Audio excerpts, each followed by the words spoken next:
You know, if you've got a good idea or multiple good ideas that people enjoy, get some fulfillment out of, and gain a greater sense of learning or growth through you.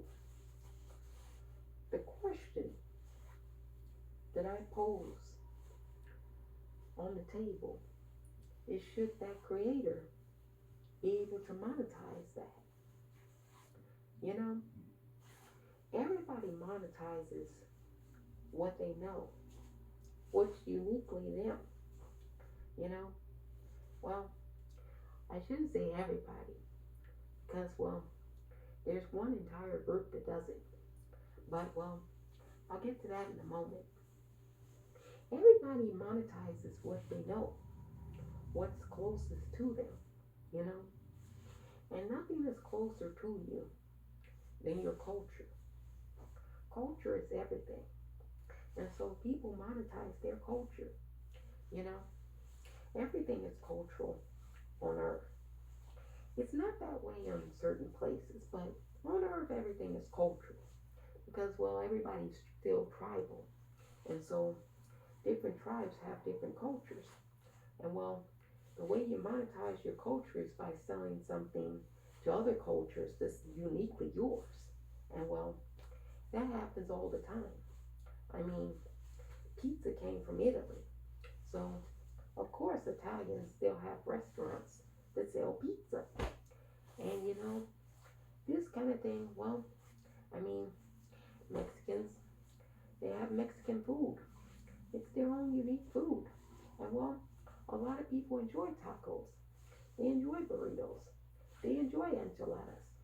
And, you know, everybody monetizes, their culture, their their thing that's unique to them.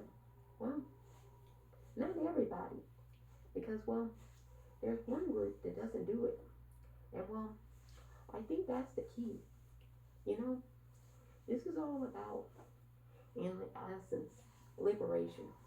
We're all people.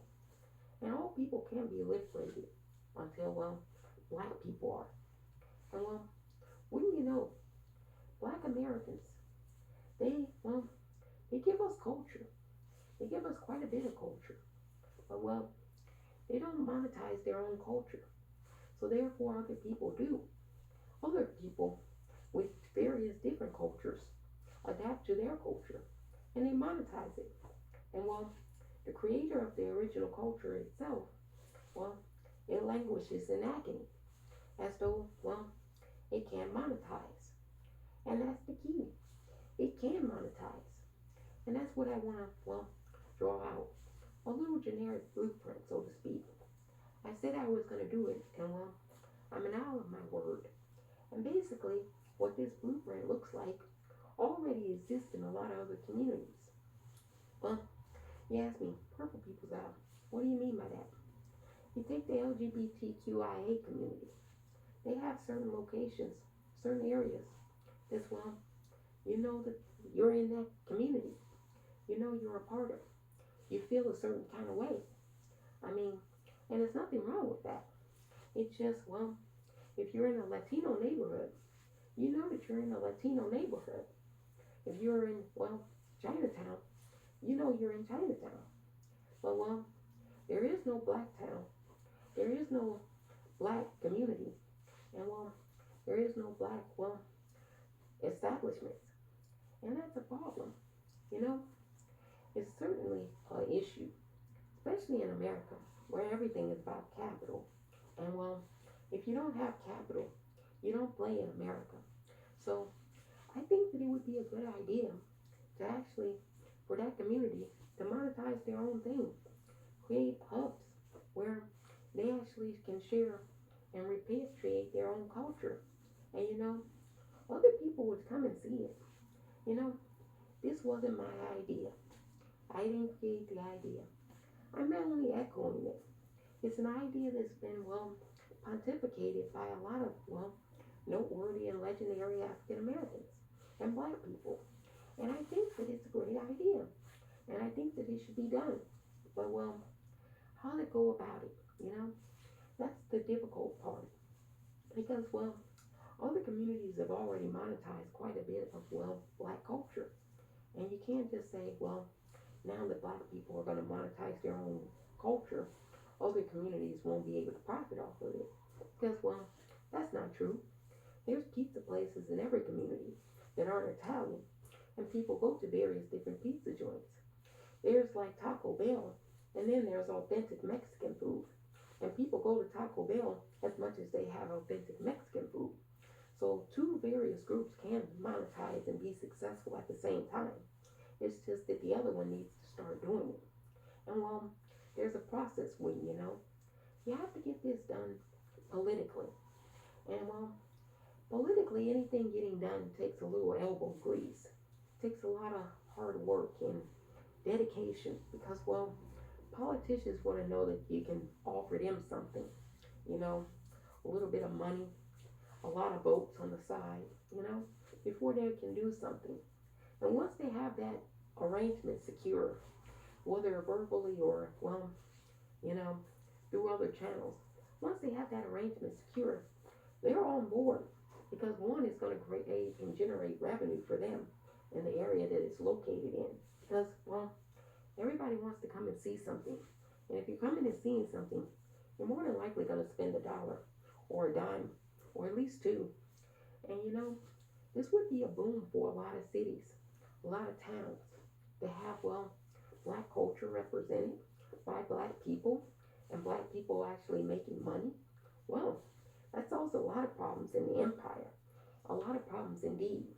It might not hold off the empire from its eventual demise, but it might give the empire more time. You know, I think that it's a good concept.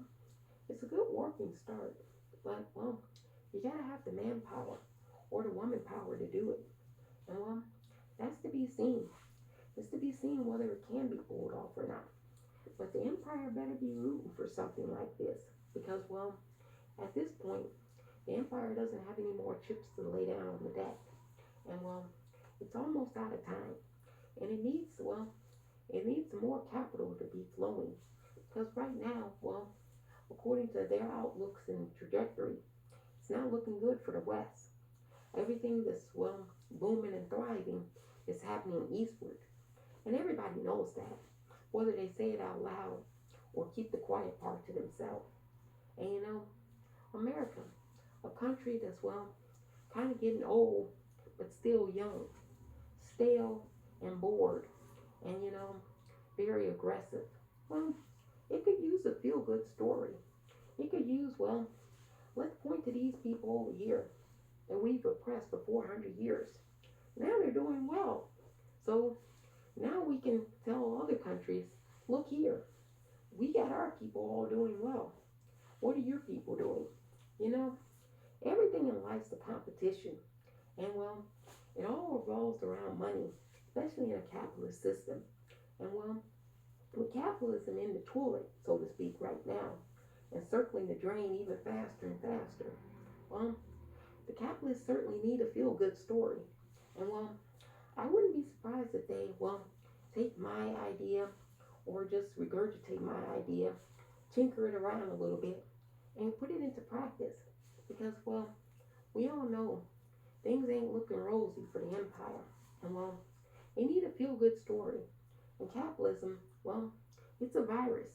And it wants to live to see the next day. And it's looking like it might not survive the night. So don't be surprised if you hear in 2023 that there are towns across America where black people are doing really well.